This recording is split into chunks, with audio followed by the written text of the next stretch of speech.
Good evening and a warm welcome to this United Nations House here in New Delhi.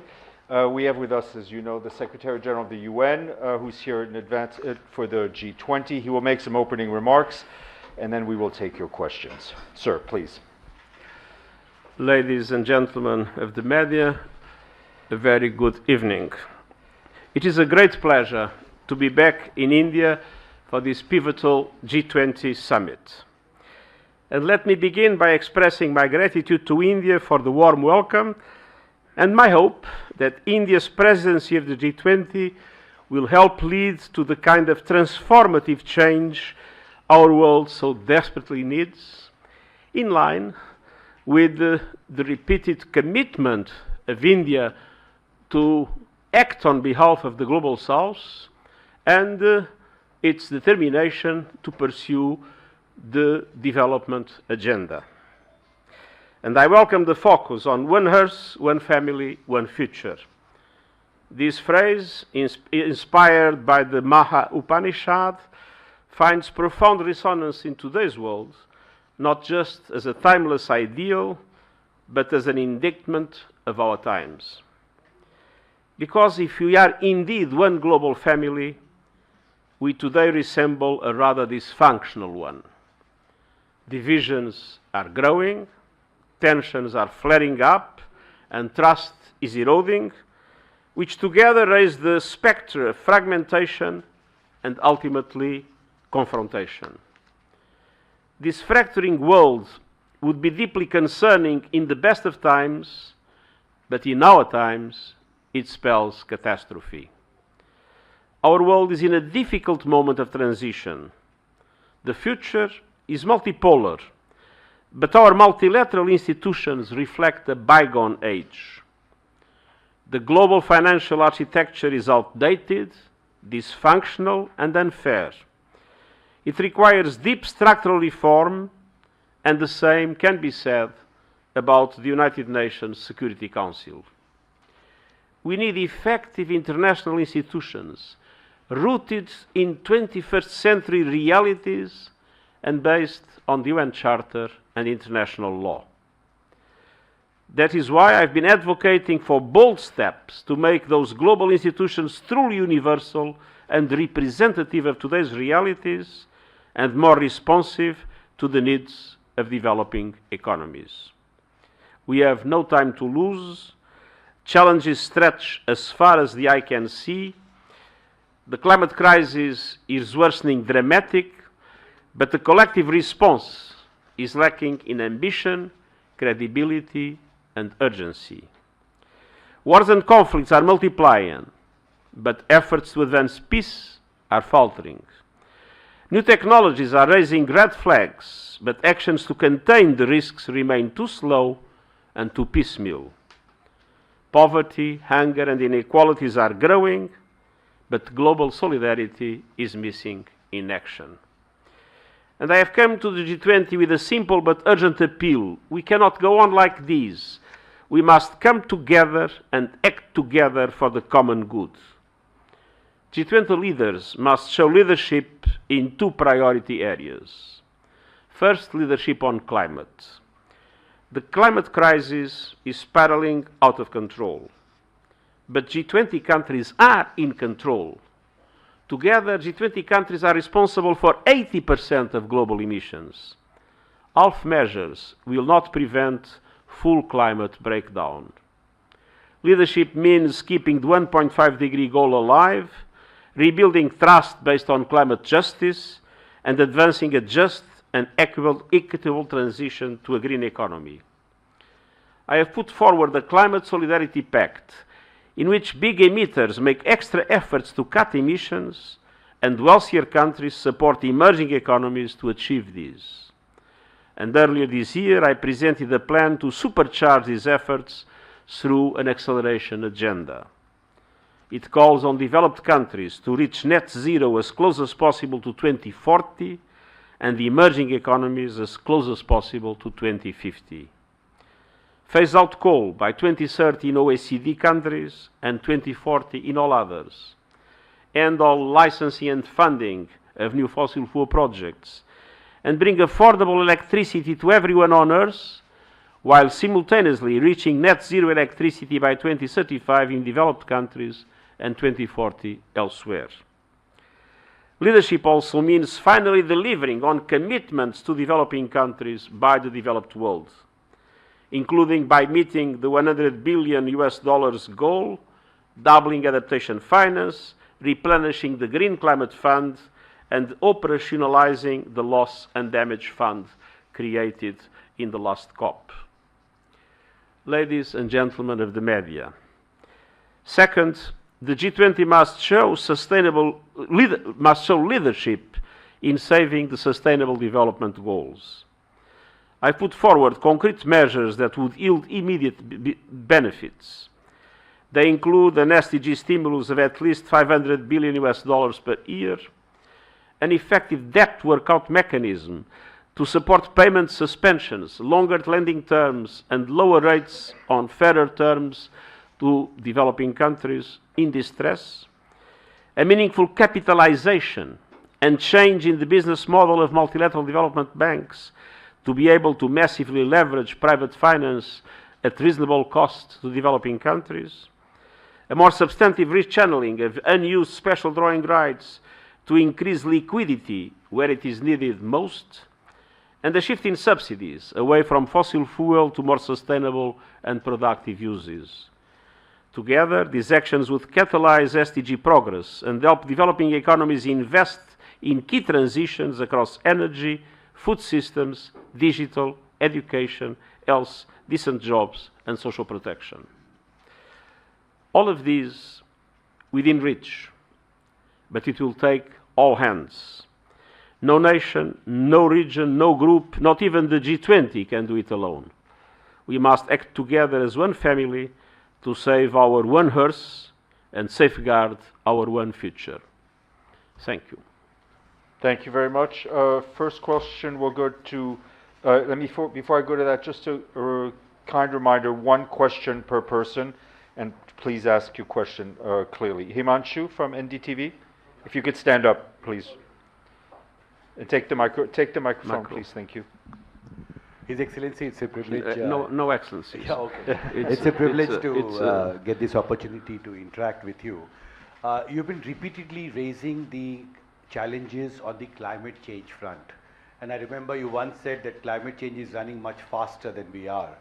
Now, just ahead of the G20 summit, you have again raised this very important question and tried to flag this issue ahead of the G20 summit. What are your expectations from the G20 summit in the context of the points and the concerns and the challenges that you have mentioned on climate change? My main expectation is that G20 countries assume their responsibilities. If there is climate change, 80% of the emissions have a lot to do with it. And 80% of the emissions come from G20 countries. So G20 countries must assume leadership. Assume leadership in two fronts. First, in reducing emissions. But second, in climate justice. Not all countries are equal. We need to find ways in which developed countries are able to support developing countries, but not only in the reduction of their emissions, but also in adaptation, in building resilience for their communities that are suffering the dramatic impacts of climate change just now. I came from the Africa Climate Summit. 20 of the most dramatic hotspots in the world are in Africa, and Africa is the poorest continent. So there is a basic injustice that needs to be addressed, and at the same time, there is an essential ambition that needs to be assumed by G20 countries in line with their responsibilities. Thank you. Yogita, BBC News.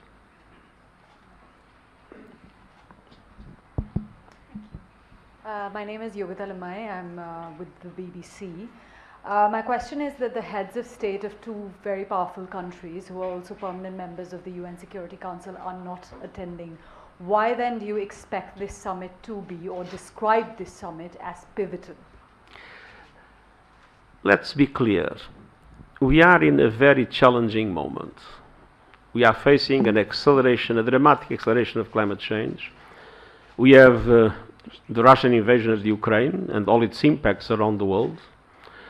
We have new technologies, namely artificial intelligence, being developed in a way in which there is no global cooperation in order to be able to make sure that this development is for good, and the risks are known by everybody.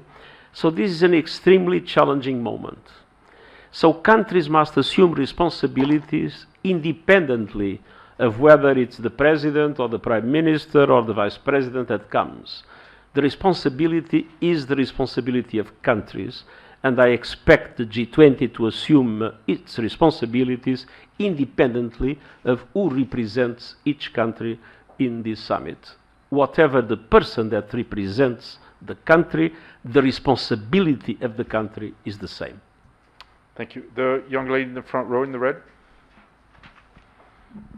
Hello, sir. I am Vishu from Asian News International, ANI. So, sir, my question is related to India's presidency. Do you see it has any potential to India has the potential to become the voice of the world, and especially of developing countries or underdeveloped nations? I think it is fair to say that India has assumed during the G20 presidency a very strong priority on the development agenda, and at the same time India has been doing everything possible to fully represent the interests of the Global South in the preparation of this summit. Now the results will be what they will be, and the responsibility is of G20 in its entirety. But I think it is fair to say that India has indeed corresponded to its promise, not only to speak on behalf of the Global South, but to put the development agenda in the center of the G20 work. Thank you. Zhu, China Global Television, if you could stand up, please. Thanks, Stephen. Joe with the CGTN. Thanks, Secretary General. You've addressed the challenges for the SDG goals, realization of that, particularly when it comes to the developing countries, which is even more formidable. But there are worries about the mistrust, growing mistrust actually, that may pull the global south. The what? The mistrust that may pull the global north and south further apart. So scholars argue that monopoly of advanced technology by the north, and also these, as you said, emission rules, and also financial issues facing those developing countries, and also the Ukraine crisis, kind of like in the context of ideological confrontation. So now we are expecting AU, African Union, to join G20 to add some voices from the global south. How do you see the current multilateralism promising to unite the global north and south, and how would UN continue to address the reforms as the G20 host is now advocating more, reforms of the multilateralism? One of the key aspects of what has been consistently my intervention in the recent past has been to say that facing enormous challenges in a world that is becoming more and more multipolar, we need a strengthened and reformed multilateralism. Some people think that if the world is multipolar, then peace will come by itself. It's not true. Europe was multipolar before the First World War, and in the absence of multilateral institutions of governance, the result was the First World War. So multipolarity requires strong and reformed multilateral institutions. But when one looks at the Bretton Woods system, or when one looks at the Security Council of the United Nations, they do not reflect today's world. They reflect the world at the end of the Second World War in 1945. Many things have changed. And let's not forget that when these institutions were created, the majority of African countries would not even exist as independent countries. They were still under colonial regimes. So it is clear that if we want multilateral institutions to work properly, We need to adapt their structure, their organization, their power relations within them. We need to adapt them to reflect the reality of today. And this is true for the Security Council, it's true for the Bretton Woods institution, it's true for institutions related to trade, to science, and to many other aspects. We need strengthened and reformed multilateralism to face the challenges of today. And we cannot do it with the institutions of the past.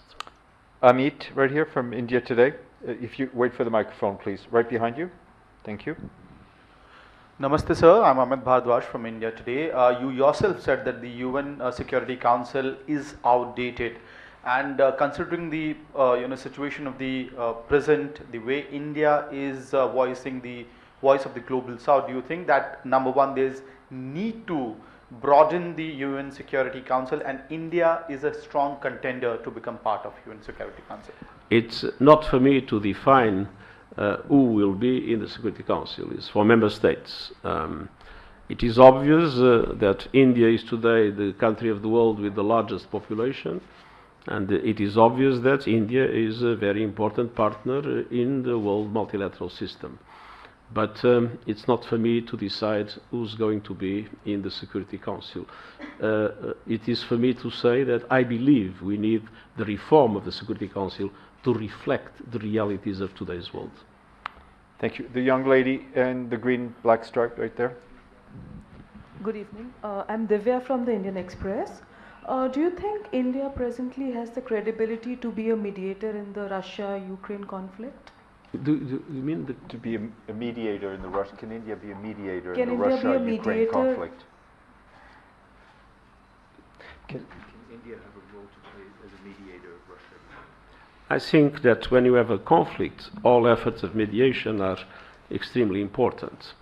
But I don't think we can blame India for the fact that the war is going on, is dragging on.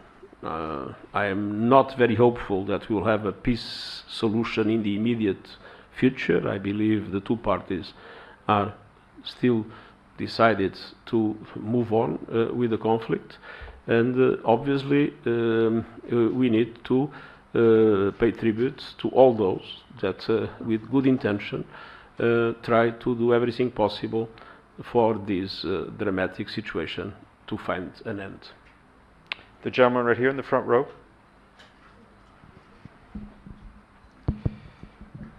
Secretary General, I'm Amritpal Singh from DD India.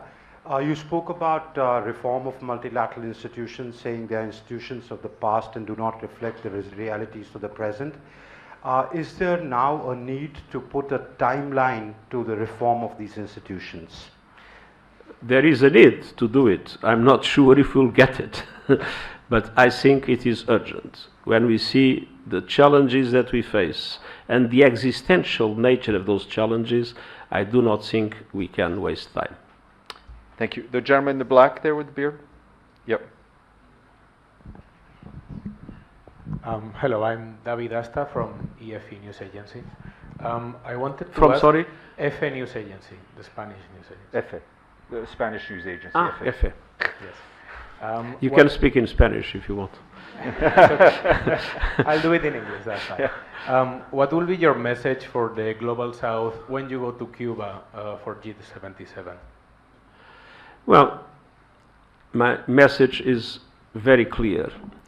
I think it is very important that the countries, the developing countries, fight in order to make sure that we reach the transformations that are needed in international systems to create the conditions for them to face the challenges and to be able to regain momentum in their development. And they need international solidarity and they need justice in international relations for that. But at the same time, a message to ask countries in the Global South to adopt their own reforms, to ensure good governance, to mobilize their own resources in order to guarantee that the Sustainable Development Goals become an effective priority in their own internal policies. Gentleman in the back in the blue blazer. Thank you, Secretary General. This is Reza from the Hindustan Times. My question is, you flagged two very important issues, climate and SDGs, and that has been discussed a lot at the G20 meetings that we've had throughout the year. But also we've seen that the Ukraine issue is one of the things that has come in the way of a joint declaration. Is it because of the dysfunctionality of the UN that bodies like the G20 are being asked to do more to handle conflicts like the Ukraine war? Well, it's easy to blame the UN for what the member states do. But it was not the UN that invaded Ukraine, it was not the UN that created the conditions for this conflict. So let's make things clear. The responsibilities of member states must be assumed by member states, and let's not make the UN the scapegoat of the failures or of the negative actions that are committed by member states. Thank you. Last question, gentleman in the white here. Thank you, Secretary General. Shashank Mattu with the Mint. So you've called for a stimulus program of about $500 billion in additional spending for developing countries. Are you optimistic that at this G20 or in the coming years, the developed countries will be able to mobilize that kind of funding for developing countries? You've led a Western European country yourself.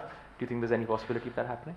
First of all, before being optimistic or pessimistic, using an expression that I use many times of Jean Monnet, I am determined.